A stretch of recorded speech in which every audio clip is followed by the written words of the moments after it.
औरंगजेबच्या कबरीवरून झालेल्या आंदोलनानंतर नागपुरात हिंसाचार झाला। त्यावरून विरोधक आणि सत्ताधारी आमने-सामने आलेत। औरंगजेबची ढाल करून हिंदू मुसलमान दंगे पेटवण्याचा प्रयत्न होत असल्याचा आरोप राऊतांनी केलाय। पाहूयात। येऊन लोक जाळपोळ करतात, दंगे करतात, एकमेकावर दगड फेकतात। गुप्तचर यंत्रणा झोपलेली आहे का? औरंगजेबाची ढाल करून काही लोक हिंदू मुसलमान दंगे पेटवतात या राज्यात। नागपुरात दगडफेक, जाळपोळ, हिंसाचार झाला आणि विरोधी पक्ष नेत्यांनी गुप्तचर यंत्रणा झोपली होती का, मुख्यमंत्र्यांचं गृह खात्यावर नियंत्रण आहे की नाही अशा शब्दात निशाणा साधला। ज्या राज्याचे मुख्यमंत्री नागपूरचे त्यांच्याकडेच गृह मंत्रालयाचा कारभार आहे। इथं येऊन लोक जाळपोळ करतात, दंगे करतात, एकमेकावर दगड फेकतात। गुप्तचर यंत्रणा झोपलेली आहे का?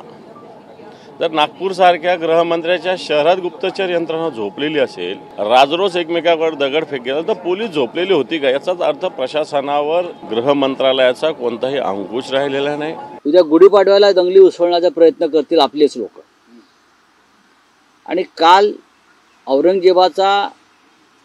औरंगजेबाची ढाल करून काही लोक हिंदू मुसलमान दंगे पेटवतात या राज्यात। बाबरीचं उदाहरण देतात की बाबरी प्रमाणे आम्ही महाराष्ट्रामध्ये औरंगजेबाची कबर उद्ध्वस्त करू। पाकिस्तानचा अब्बा आठवणी देईल अशी कारवाई आता होणार आहे। मग कळेल काय असतं ते, पोलिसांवर हल्ला करून काय होतं ते। कोणी हिम्मत दिली आहे? जे असे कार्टे आहेत ना, जे असे जिहादी माइंडसेटचे कार्टे आहेत ना, मानसिकतेचे, त्यांना सगळ्यांना बरोबर चोप देणार। आमच्या राज्यामध्ये राहून कोणी शिवाजी महाराज आणि संभाजी महाराजांच्या विरोधात भूमिका घेणं शक्यच नाही। त्यांना काय शासन करायचं आमचं राज्य सरकार करेल ना। खुलताबाद मधल्या औरंगजेबाच्या कबरीचा वाद एवढा पेटला की नागपुरात हिंसाचार भडकला। पण संजय राऊतांनी या हिंसेसाठी भाजपला जबाबदार धरलंय। विलन संपवून शिवाजी महाराज आणि संभाजी महाराजांसारखे हिरो संपवण्याचा डाव असल्याचा हल्लाबोल राऊतांनी केलाय। छत्रपती शिवाजी महाराज आणि संभाजी महाराज हे भाजपचं कधीच शौर्याचं आणि विजयाचं प्रतीक नव्हतं आणि नाही।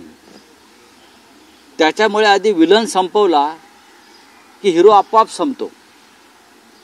त्याच्यामुळे विलनवरती हल्ला करून महाराष्ट्राच्या हिरोना संपवायचं, ही बहुतेक यांचं एक भूमिका दिसते।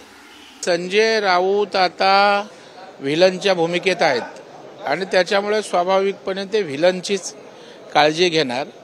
हा हिरो असतो।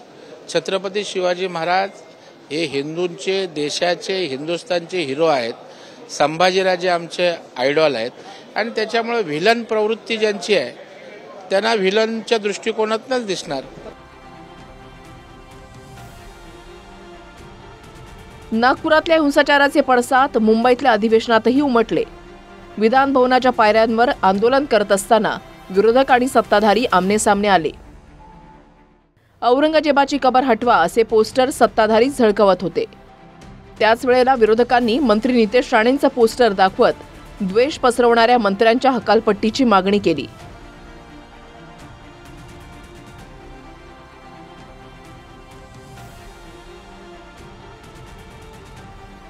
तर ज्या पद्धतीनं नितेश राणे चिथावणी देणारी वक्तव्य करतायत त्यावरून महाराष्ट्र जाळायचा आहे का असा संताप खासदार वर्षा गायकवाडांनी व्यक्त केलाय। माझा नितेश राणेंना प्रश्न आहे की आज त्यांना काय वाटतं महाराष्ट्राबद्दल? काय त्यांना महाराष्ट्र जाळायचं आहे? एक महत्त्वाची गोष्ट आहे की ज्यावेळेस त्यांनी शपथ घेतली तेव्हा त्यांनी ही म्हटलेलं आहे की मी कोणाबद्दलही आकस बाळगणार नाही किंवा कोणाबद्दलही महत्त्वाची भावना ठेवणार नाही। आणि मला एक त्यांना महत्त्वाचा प्रश्न विचारायचा की त्यांच्या विभागाबद्दल ते एकही शब्द बोलत नाहीत।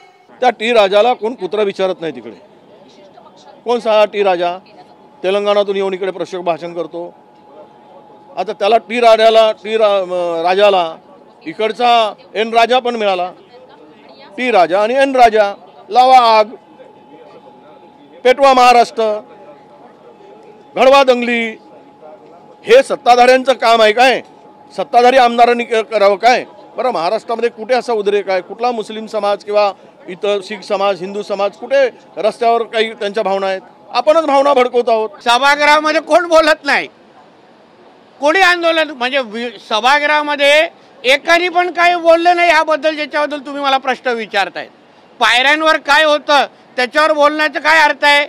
सभागृहामध्ये जाऊन अगर कोणी अशा पद्धतीची काही मागणी केली असती माझ्या नाव घेऊन ना, माझं नाव घेऊन, मी सभागृहामध्ये सकाळी 11:10 पासून उपस्थित आहे, एकाने पण माझं नाव घेतलेलं नाही, कोणीही माझ्या नावाचं नोटीस दिलं तर मी कशाला उत्तर देऊ?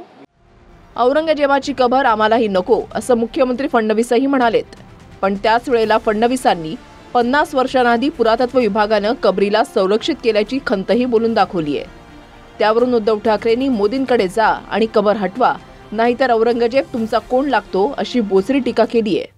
ASIने त्याला 50 वर्षापूर्वी संरक्षित म्हणून अशा प्रकारचं त्या ठिकाणी स्थळ म्हणून घोषित केलेलं आहे आणि म्हणून त्याचं संरक्षण देखील करायची जबाबदारी ही राज्य सरकारवर आणि केंद्र सरकारवर येऊन पडलेली आहे.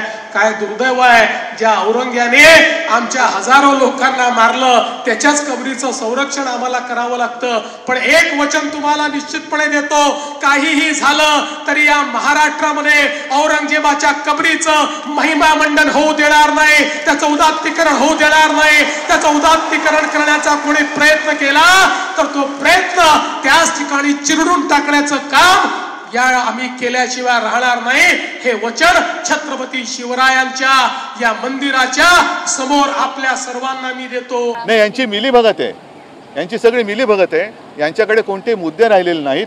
परत एकदा सांगतो, औरंगजेबाचं समर्थन कोणी शिवप्रेमी करणार नाही, आम्ही पण करत नाही, करूच शकत नाही.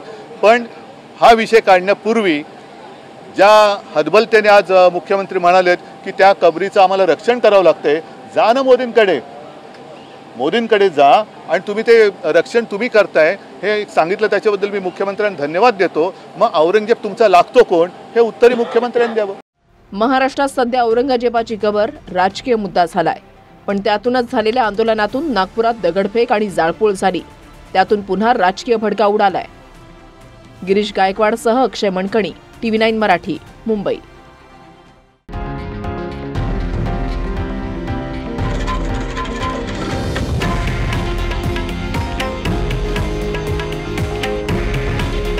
हे आहे देशातील नंबर 1 न्यूज नेटवर्क आणि आपण पाहत आहात TV9 मराठी. काळजी तुमची, हित महाराष्ट्राचं.